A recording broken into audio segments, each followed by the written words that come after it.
Hello, everybody. It's the Lit Optimist, and today is a very special episode because I'm talking about a friend's novel of mine. I haven't talked about her in a while because I read her stuff early on, her short stories.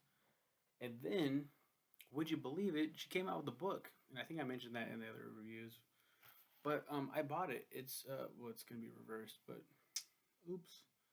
And the universe replied, but still, just look at this beautiful art. Like, me and my wife are still trying to figure out, like, who did this? Who did this? Um, you got the little thing on the background. I'm gonna kind of spoil this. Um, I'm gonna spoil this, so don't click off now. Buy this book. I'll probably include a link in the description below. Um, but I'm gonna spoil this one. I didn't spoil it in my actual review. Let's read the actual review. And the universe replied, our main character, Demi, after going through a pretty shitty time in her hometown of Kearney, Nebraska, travels to Colorado Springs, Colorado to look for some fucking shit. To look for some perspective in the beautiful landscape. Suddenly, tragedy strikes. But she still has more free will than she thinks. No matter what I write, I won't do the story any justice. I'd give more detail. I'm just spoiling an amazing story. If I be even more vague, I'm not doing enough to sell you on this amazing story. The writer, Michelle J. Williams, is someone I consider a friend, but she's a huge inspiration to me and definitely one of my favorite writers. Find this book on Amazon and buy it right now. It's so damn good. Yes, I botched that shit so bad. Um, but we'll talk about this right now. Demi is a retail worker at the beginning. She works at like a clothing store, I think, or just in a clothing department at least. I got the vibe that it was like a mall store in the clothing section. She has anxiety and depression, and so a lot of people can relate to her, myself included. But the retail thing hit home too because at one point she goes to like the restroom or something, and like she thinks that everyone's judging her. They probably are because it's retail and everyone talks shit on everybody apparently. Um, like you think people care, and then it's like, oh, they don't. They don't give a fuck. But we're not here to make friends, right? We're not here to make friends.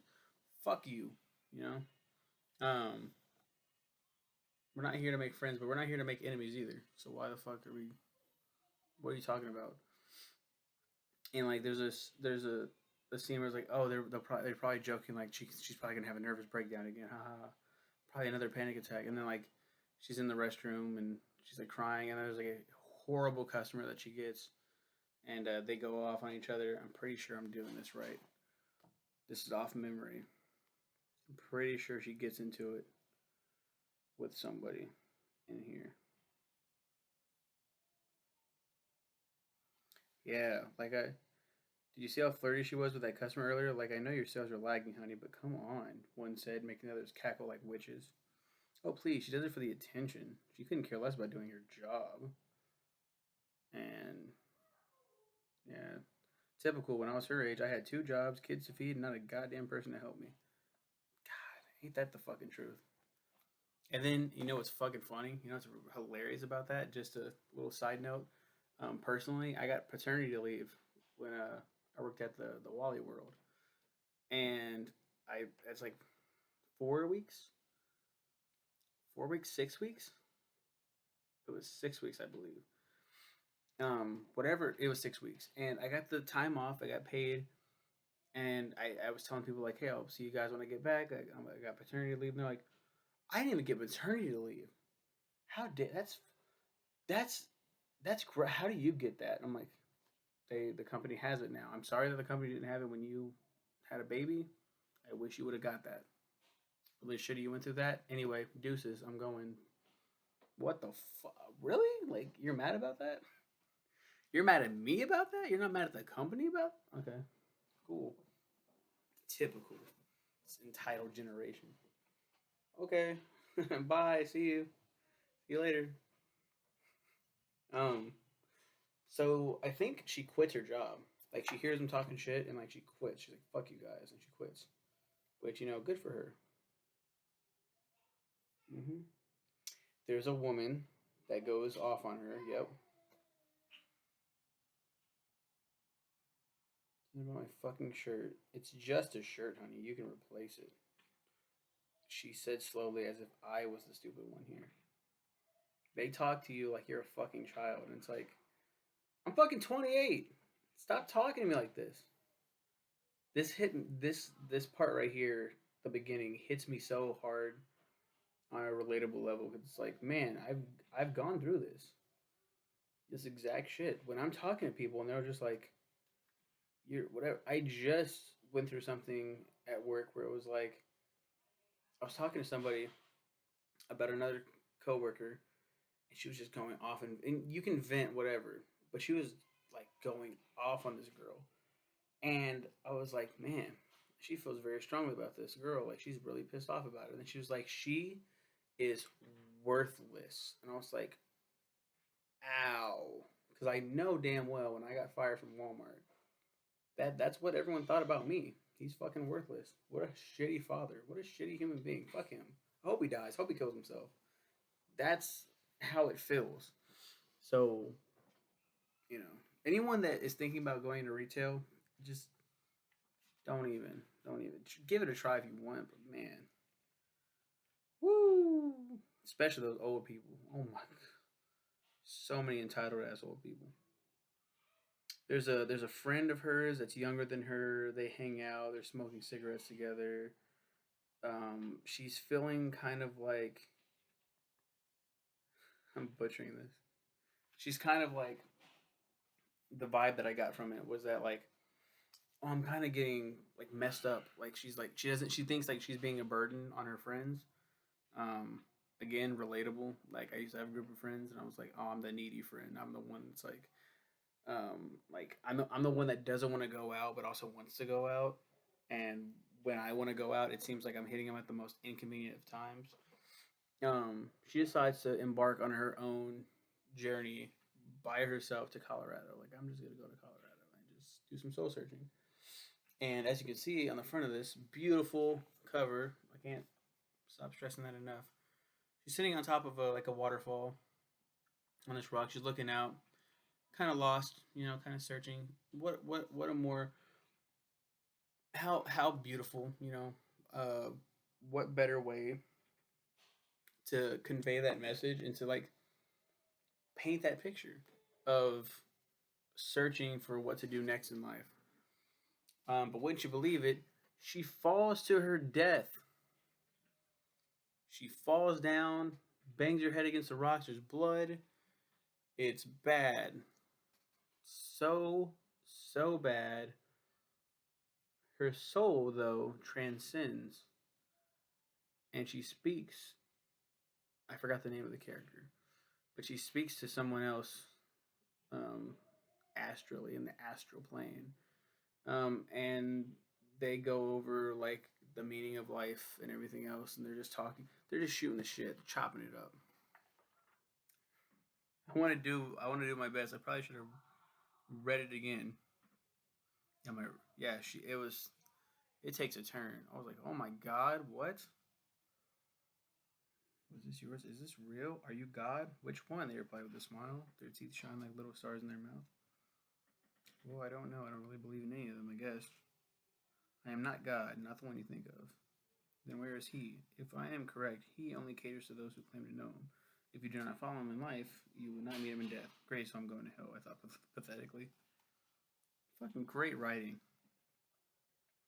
She really like captures she really like the personalities of characters and um it, I don't know. This shit just screams out to me. Like when I'm reading it, it's like no, you realize that this is more than just reading a book, right? Like you're actually connecting here.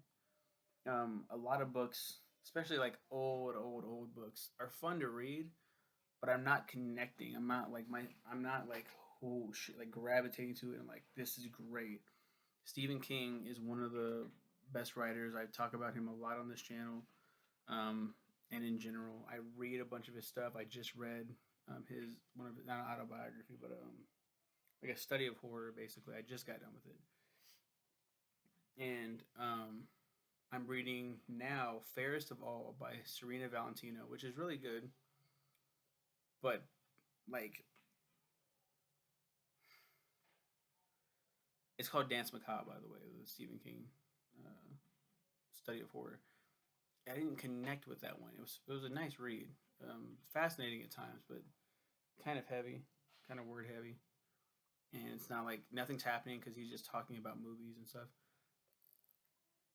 And it's and fairest of all, it's beautiful. I love the depiction of the evil queen of Snow White and the Seven Dwarfs not being evil and being early in Snow's life, a new stepmom. It's really cool, but I'm not connecting. Like I'm not like shit. I'm just trying to convey right now. I'm just trying to explain myself. Like this, even with her short stories, it's like this. What I'm reading here is like like perfection. It's amazing. Like you have to read it to believe it. And I'm sure there'll be like some snobby critics who are like, it was all right. Not Moby Dick, you know what I mean? Moby. It's not Moby Dick. It's not Dracula, cuz it's none of these. It's like who gives a shit? Do you did you have fun reading it? Did you like it? What? Too liberal for my taste. I like reading about guns and big titties. It's like cool, yeah. You know what's in here, conservatives? Lesbians. Or, at least halfway there. That should be interesting enough, right? Rush Limbaugh, is he dead? I think he died, didn't he? Fuck. This review is all over the place, but it's only because like I don't have a cheat sheet. I have to like go through to like kind of remember um, some of the little parts in between everything else. I think there is a part where it's like she looks at her like her past, right? Loon is her name. It's a beautiful name. Like Luna, like the moon. Loon. Rise of the moon. You'll find your way. What? You worry about leaving, but it's the right thing to do. You should see your family. Do not fret over me. I think she goes to visit her family. She sees her the spirits of her. She sees spirits. A girl and her boyfriend are walking along, and they find her dead body, and they call it in. And long story short, should I tell you if she survives or not? If she actually survives? I haven't reviewed this book on the channel yet. Um, have I not? What? That doesn't make sense. Hold up. It's like I just scrapped the whole review. Anyway, I got this. I read this book called If I Stay. It was made into a major motion picture starring Chloe Grace Moretz. She dies, um, kind of like in this novel. There's some similarities there. She dies in a car accident, um, and she's like a spirit almost. She doesn't talk to anybody else. I don't remember if she does or not. I don't think she does. And she's just kind of like, should I go back? I'm seeing the effect that it's having on my boyfriend, my best friend. But what's other than them? What's keeping me here? Like, why can't I move on? Because maybe I should probably die. I should probably move on and die. For reasons that I won't discuss here. It's not my place to spoil several different novels in one video. But she's like it's kind of like that, and especially with like the depression and anxiety aspect of it. It's like we think about suicide a lot. I think, especially our generation, millennials, we contemplate suicide a lot because we're like, man, living life is just paycheck to paycheck, bill to bill, and seeing what our future for our children, for our nieces and nephews, for the young generation growing up, we see how hard it's going to be for them. We're like, I don't want that. And like with all the fucking global warming and just the fucking war, just the fucking dividing of our country over the dumbest shit ever. It's fucking depressing as hell. What helps with the depression and anxiety is this. This is soul cleansing. I teared up reading the book, like got a little choked up, just like felt like I was, because I was relating on it so much. Except smoking cigarette, I don't smoke, but it was great. It was like it was, and then there's a girl in this book. She stops off at a diner before she gets to Colorado. It might have been in Colorado too. But she's eating food and some of the best pie she's ever had. And the waitress is this, I think she's redhead, this cute redheaded chick. And the way she describes her is like she's nice and she's really sweet. And then she's like, oh damn, like I think she like, oh, and then it's like, oh, she likes her, likes her. Does she like her, like her? Are they flirting? I was like, okay, they got some LGBT shit in this too. That's dope. That's dope. Nice representation there, because you'll get like some gay characters or lesbian or trans or any characters like that in a book. Like, I'm gonna write a gay novel, and then it's just like, I don't know if I wrote a gay novel, I wouldn't know a fucking thing. Like, to be attracted to another man, like I don't. I'm writing with a false perception, I guess. Like, how do men feel for each other? How do women like? How does a woman like another woman? Because for men, most men, we see two girls together and we're like, oh shit. But like, two guys are repulsive, and then you're like, how do girls? How does any woman watch lesbian porn and go, ugh, that's gross? It's like, what? Are you tripping right now? Like, I don't know. I'm just kind of going off on a tangent here.